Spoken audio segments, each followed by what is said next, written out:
कोई माई का लाल पैदा ना हुआ कि ज्योति मठ को खरीद सके।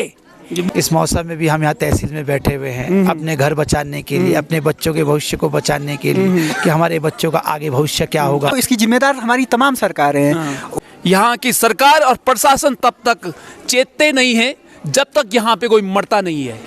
नमस्कार साथियों, मेरा नाम है शैलेंद्र सकलानी और मैं पहुँचा हूँ जोशीमठ में। हम सब जानते हैं कि इस समय जोशीमठ की स्थिति क्या है। यहाँ पे लोग कई सालों से जोर जोर से चिल्ला के कह रहे हैं कि जोशीमठ का भविष्य, जोशीमठ का अस्तित्व खतरे में है, लेकिन कोई मानने के लिए तैयार नहीं है। जब यहाँ पे वाटर सिंकिंग हुई, यहाँ पे बिल्डिंगें टूटी, लोगों के घर तबाह हुए, तो हमारे प्रदेश के मंत्री, मुख्यमंत्री यहाँ पे आते हैं, लोगों के कंधे में हाथ रखते हैं, थपथपाते हैं और चले जाते हैं। लेकिन मैं उनसे पूछना चाहता हूँ कि आप जो देहरादून में बैठे हैं, क्या आपको इनकी पीड़ा का एहसास है? जब आदमी जिंदगी भर की कमाई अपने घर को बनाने में लगाता है, किस कर्जा लेके घर बनाता है, और उसके बावजूद उसको ये बोला जाता है रातों रात कि आपको घर छोड़ना पड़ेगा। जबकि ये वही लोग थे जो आज से 15-20 साल पहले एनटीपीसी पे सवाल उठा रहे थे और ये कह रहे थे कि जोशीमठ के भविष्य को, जोशीमठ के अस्तित्व को खतरा है। लेकिन तब किसी ने इनकी सुनी नहीं, इन लोगों पे उल्टी कार्रवाई कर दी गई। हमने इतनी बड़ी केदारनाथ आपदा देखी, हमने उससे कुछ सीखा नहीं है। हम चाहते हैं निश्चित रूप से कि पहाड़ों में विकास हो, लेकिन इस शर्त पे विकास हो कि हजारों लोग बेघर हो जाएं, तो ऐसा विकास हमें बिल्कुल भी कतई भी मंजूर नहीं है। क्योंकि अगर मेरे पहाड़ ही नहीं रहेंगे तो हम विकास किसके लिए करेंगे?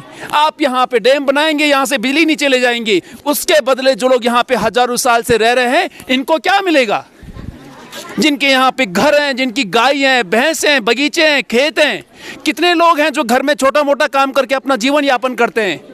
लेकिन आप उनको विस्थापन दे भी दोगे, कहाँ दोगे? और वहाँ जाके वो करेंगे क्या, खाएंगे क्या? अभी उन्होंने जो लोन लिया था उसकी किस्त भी उनकी जमा नहीं हुई है और उनका घर टूट गया है।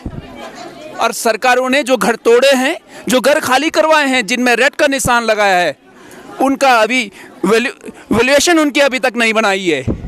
और आज आप यहाँ घरों में आते हो और रेड का निशान लगा देते हो। काश आपने ये रेड का निशान उस एनटीपीसी कंपनी पे लगाया होता, जब लोग चिल्ला चिल्ला के कह रहे थे कि ये जोशीमठ के लिए खतरा है, तो आज हजारों लोगों को बेघर नहीं होना पड़ता।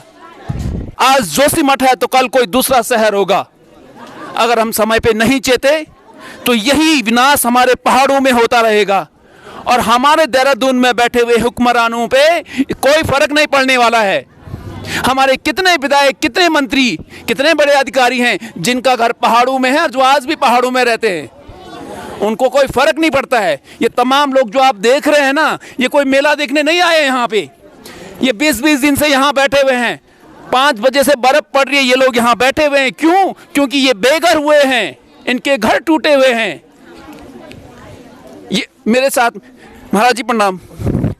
कितनी उम्र होगी आपकी?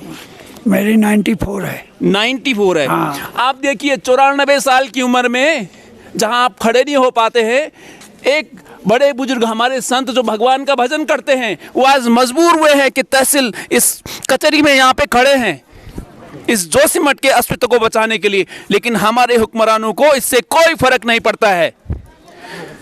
कितनी चिंता है आपको इस जोशीमठ की? जोशीमठ की चिंता नहीं कि सबसे बड़ी जो आज छोटे छोटे बच्चे, बड़े बुजुर्ग सब चले कि जिस तरीके से ये आपदा एनटीपीसी के द्वारा की गई है, जिसके द्वारा आज हमारी पहचान जो है ये जोशीमठ है। ये जोशीमठ आज हमारे जो परिवार में 6 बच्चे पैदा हुए, तो 6 बच्चे ये हमारे कहाँ जाएंगे? ये रहेंगे तो जोशीमठ में ना। तो जोशीमठ ही इनकी पहचान है। जब इनके भविष्य से ये सरकार खेल रही है और ये बड़े बड़े अंबानी के हाथ जमीन बेचने का काम कर रही है, तो सरकार को होश में आ जाए कि जमीन कोई न खरीद पाया है न खरीद पाएगा। ये जोशीमठ जैसा है और वैसे ही रहेगा। कोई माई का लाल पैदा न हुआ कि जोशीमठ को खरीद सके।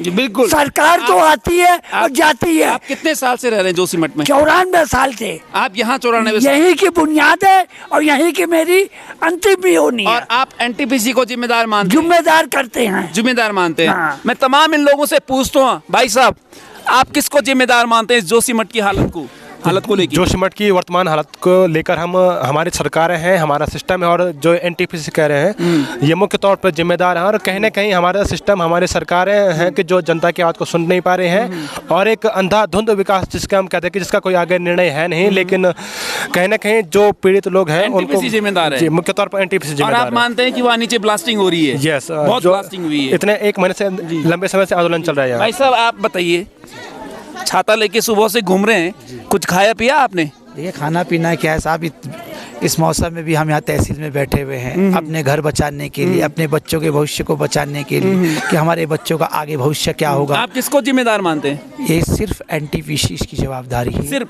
हाँ, एनटीपीसी कंपनी के द्वारा जो यहाँ सुरंग बनाई जा रही है इसके नीचे से, और वो सबसे बड़ा भूदशाव का कारण ही है। तो आप लोग तो काफी सालों से मतलब ये सवाल उठा रहे थे। भाई साहब आप बताइए ना, आप किसको जिम्मेदार मानते हैं? एनटीपीसी को जवाब। और आप लोग तो काफी सालों से बोल रहे थे, किसी ने सुना नहीं? किसी ने नहीं सुना है, हाँ, और एनटीपीसी इसका जवाबदार है। जवाबदार है। आप किसको मानते हैं?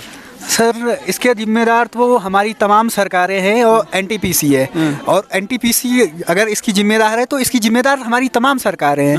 1976 में जो एमसी मिश्रा कमेटी की जो रिपोर्ट आई थी, वहाँ साफ तरह से ये कहा गया था कि यहाँ एक पत्थर हिलाना भी यहाँ जोशीमठ के लिए हानिकारक होगा। लेकिन उस रिपोर्ट को दरकिनार करते हुए यहाँ पे जेपी कंपनी की योजना बनी, उसके बाद एनटीपीसी की योजना बनी, और जोशीमठ की जनता यहाँ पे लगातार इसको उठाती रही कि ये हमारे जोशीमठ के भविष्य को नष्ट करने वाले ये काम सरकारें कर रही है। लेकिन सरकारों ने कोई नहीं सुनी। और उसके साथ ही जो यहाँ ऑल वेदर रोड की जो 4 धाम की जो टनल नीचे से जोशीमठ के ठीक नीचे से खोदी जा रही है, वो भी इसकी जिम्मेदार है। और हमारी सरकारों की जो नीतियां हैं, ये पूरी तरह से इसके लिए मैं इसको जिम्मेदार मानता हूँ। जी, ये जिम्मेदार मानते हैं, सब जिम्मेदार मानते हैं एनटीपीसी को। और ये वो धरती है जो गौरा देवी की धरती है। जब एक पेड़ को बचाने के लिए हमारी गौरा देवी पेड़ से लिपट गई थी कि पेड़ कटने से पहले कुल्हाड़ी हम पे चलेगी, तो यहाँ के लोग वो भी जानते हैं।